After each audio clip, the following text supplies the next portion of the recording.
I'm in the process of looking for an agent, a photo agent to represent my photography, my work here in Canada, in the Toronto area, but also in Los Angeles. That's a little bit trickier, but going through the same process, and I thought I would share that process with you. You can come along on this ride for me this year. This is my primary goal for this year, is to get represented. Here in Canada, it is difficult to get work in advertising without an agent, and it is also very difficult to get an agent. Whereas in New York, LA, London, there are dozens of photography agencies. Here, there are about 12.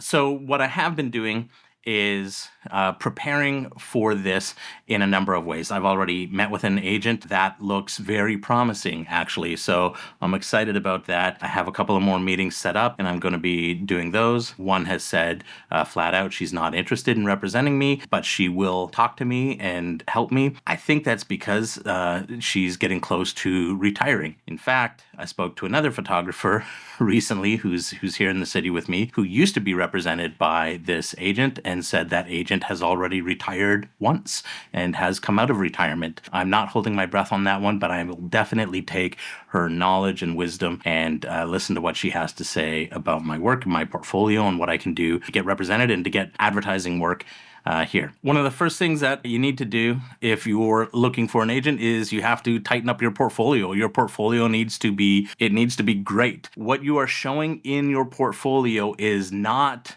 your best work necessarily. It needs to be really good work, but it needs to be work that you want to do. If you have consistently been doing product photography for a number of years, but now you want to focus on automotive, your portfolio needs to show automotive, not product. You might be able to bridge the gap by having a product portfolio and an automotive portfolio, but if you want to get into automotive photography, then your portfolio needs to be primarily automotive. So you've got to tighten your portfolio. That means your website. It also means your print portfolio. I have a print portfolio, which when you open it up has 11 by 14 prints of my work. I use screw posts so that when I'm going to see different clients, I can swap out the images and adjust it for that client or that agency. I'm not showing them work that isn't necessarily relevant to them. The print portfolio is great to have when you're meeting people in person. They love to see your work printed. I print on this Epson printer behind me. It's a Pro 3880. I print on Epson Hot Press Bright, which was recommended to me by my colleague Matt Barnes. It looks great. It feels great. I have a print portfolio that I can take with me to meet in person. When I'm meeting with an agent online, it's likely going to be online. A lot of people are working out of their homes right now. They're going to look at my website, but I also want to have additional things in a digital portfolio. I can do that on my website. That's one of the things that I have been doing. So I'll just send them links to additional pages on my website that aren't public, but you can see it if you have the link. Hidden pages on my website that have more images from a series that I would have shot that would more than what would be in the portfolio. So if they say, hey, I really like this image, then I can say, oh, that's part of this series, and here's the link to that series, and they can get a better overview of that entire shoot. You can also do that in Behance for your portfolio. You can set up different projects in Behance. And in the Behance app on your tablet, then you can go through and scroll through so you can have that. It's great to have both when you go into a client meeting or an agency meeting. One person can have the print portfolio, another person can look through the digital portfolio. Tighten your portfolio. It's got to be good. If your work's not good, they're not even going to be interested in seeing you. Don't spam agents. If you message a couple dozen agents and none of them are interested in talking to you, then that means they don't think your work is at a level where they can pitch you to potential clients on potential jobs. That means you have work to do as a photographer. Next thing you're going to need to do is build your database. The way that I do this, because if I pay for something like agency access or bikini lists, that info's not particularly relevant to me here in Canada. I have paid for agency access in the past. It was a lot of money I paid for a year, and it produced zero results because there weren't enough Canadian listings in it. A lot of them were outdated. But then also Canada created the Canadian anti-spam legislation, and Agency Access had stripped all of the contact info out of the Canadian contacts. So it was literally worthless to me. And I honestly think I should have gotten a refund for that, but I didn't. It cost a lot of money. I'm still a little sore about it. So what I do now is I use Airtable. If you watch this channel, then you know that I use Airtable for a lot of things. So I've built a database in Airtable, and that database includes advertising agencies.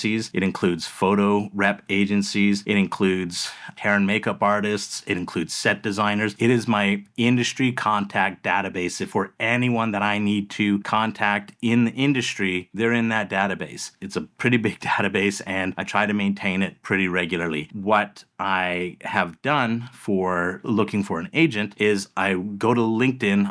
I know the agencies, so I find their websites and I enter them into the database, and the database has the name of their names, their address, their phone numbers, their website, their Instagrams, their LinkedIn page profiles, their Facebook pages. It has all that linked so that when I need to look up information, I go to my database first. I'm not going to LinkedIn and running searches. Every time you go back to LinkedIn and type in a search, there's a limit. Most people don't know this, but I've hit that limit pretty easily when I'm working on the database. So what I've done is I've included the LinkedIn URL for each company and each person in the database. So if I need to check and see if their information has been updated, has changed, people move agencies a lot, especially in advertising, or maybe they got promoted. I click on their LinkedIn link in Airtable. It opens it up in LinkedIn, and I can just check and make sure their information is current, and I'm good to go. I also grab their LinkedIn profile image. So in my database, I have gallery views, so I can say, show me all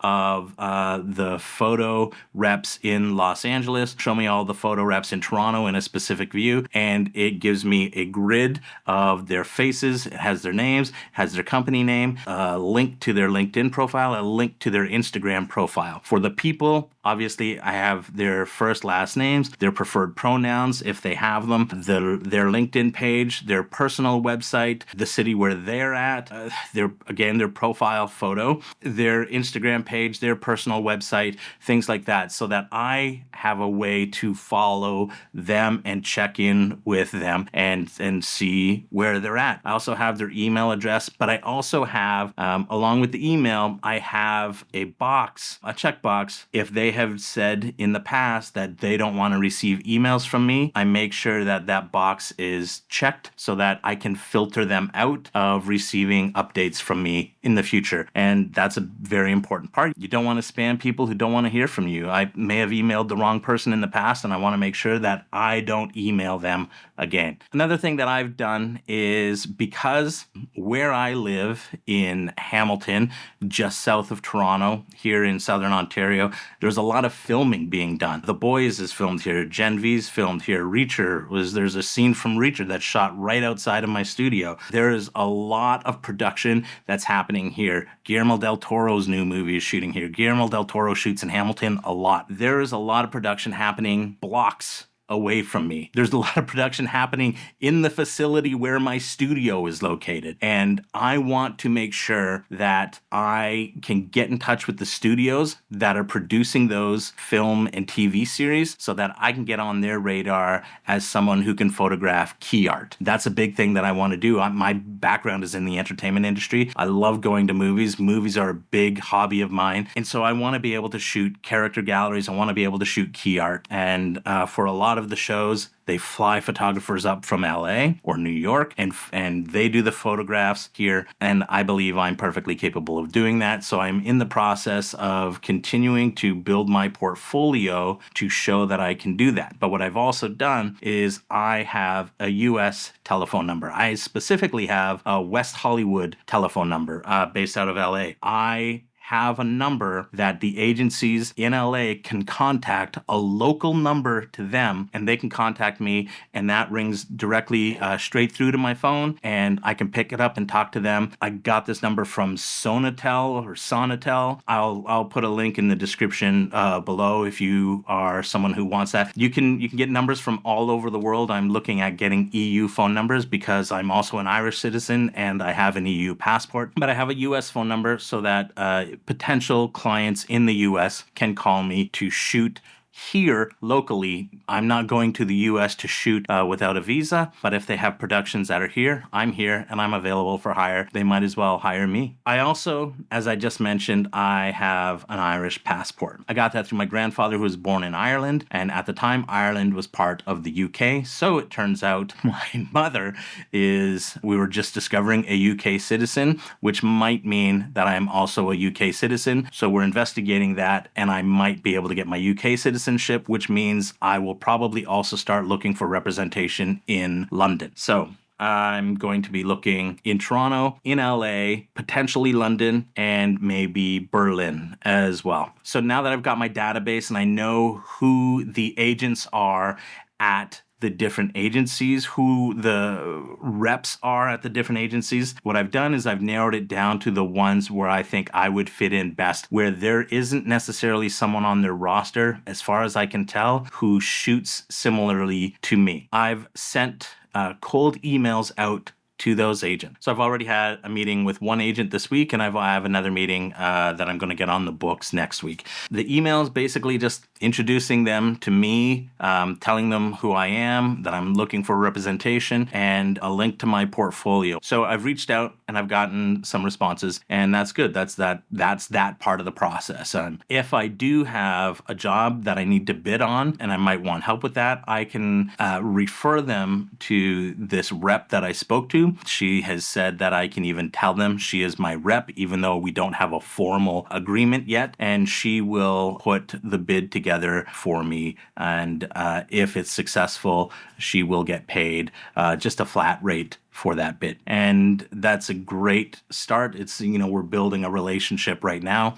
And, she wants to see that I'm capable of getting work, and I want to see, what she can bring to the table as well. So now that that's feels good, I need to keep testing and keep shooting things that are specific to the work that I want to be creating and the gaps that exist within my portfolio. There are some. I think I need some more environmental work, some more conceptual work. So I'm definitely working on that, and I'm planning test shoots specifically around concept and character. That's what I'll be doing, and you'll probably see some of that on this channel throughout the year. Beyond that, I'm growing my email list, and I go through the same process. I just do it in Airtable with LinkedIn. I build my own database. I guess what I'll actually even do is I will create a copy without the records of my database, and I'll link that down below for you so that you can get on that and build your own database and see how I've set it up and play around with it. I'm a Airtable kind of like a power user, so there's some like really cool setup, and you can go through it and take a look at it. But anyways, that's how I grow my email list too, is I find the contacts at the ad agencies. New people are always coming and going from ad agencies, so that's something you need to stay on top of. You need to make sure that you're emailing the art producers, the art buyers, integrated producers, people who are in charge of hiring photographers or recommending photographers for jobs. If you have any questions, please leave them below. If you like this video, if you sat through it, give it a thumbs up. You obviously liked it enough, and that thumbs up helps me, and I hope this video helps you moving forward. Subscribe for more videos like this. Thanks for watching. I'll see you in the next one.